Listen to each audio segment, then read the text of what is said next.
The first thing you have to do in order to find the volume of a pyramid, you have to find the area of the base. And so what I am doing here is we are about to find the area of the base of a regular pentagon. Now if it gets above 4 sides, the area of a polygon is a little bit more difficult. But as long as it's regular, should be no problem. So regular means all the sides are congruent and also all the angles are congruent. And it follows this wonderful formula here. Area of this regular polygon is 1/2 apothem times the perimeter. Now I know that you've never heard the word apothem, so we're going to discuss that here. And then this is a capital P denoting the perimeter. So the apothem, first of all, what you need to see is that there is a point here somewhere. If I were to find the center of this pentagon, which would mean where all the radiuses are. So what that would mean is I could take a circle and I could, if I had my compass, I could draw a circle using this point, and that circle would hit all 5 of these vertices. And so now, after that, the distance to one of those vertices is the same as the radius of the circle. So this right here is now called the radius of the polygon, of the regular polygon. Well, that's not needed. The one that is needed is called the apothem.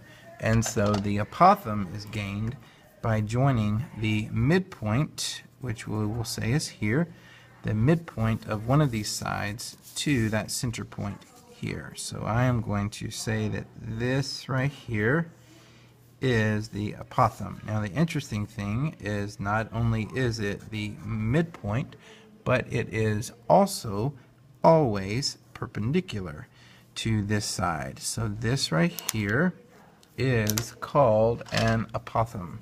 So I'm going to draw it here and say, hey, there is the apothem. That apothem, you have to find it. So therefore, let's say that one of these sides is, oh, I don't know, 10 centimeters. And you have to find the area of this entire polygon. Well, the entire polygon, again, is found by this formula here. Area is equal to 1/2 apothem times the perimeter. Well, the 1/2 part is easy. The apothem, not so much. Uh-oh, not an equal sign. That's a multiplication sign. I don't know what to put in there yet for the apothem, but I do know that the perimeter of this sucker, there's 5 sides. They're all the same, and currently they are 10 centimeters.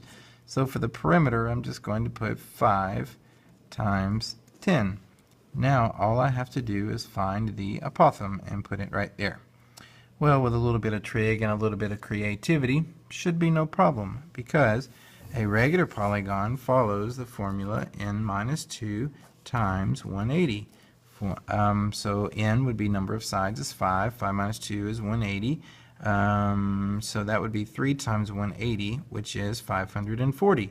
So all of these angles add up to be 540 degrees. Since all of them are the same, that means one of these angles would be 108 degrees. 540 divided by 5. Which actually, this radius always cuts this angle into half. So if the big angle is 108, the smaller angle is 54 degrees. Now you should notice for the apothem, since it bisects this side here, and the side is 10, that means this is 5. So you have this beautiful, beautiful right triangle. So with this beautiful right triangle, let's draw it over here one more time just to get all the fussiness and the mess and the muck out of the way. You're looking for the apothem. You know this side is 5, and you actually know that this angle is 54 degrees.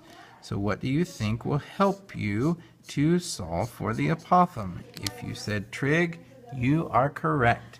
So that would be the tangent of 54 degrees is equal to the apothem divided by 5. The apothem is 5 times the tangent of 54 degrees. That would put the 5 times the tangent of 54 degrees right here, and you figure out the area.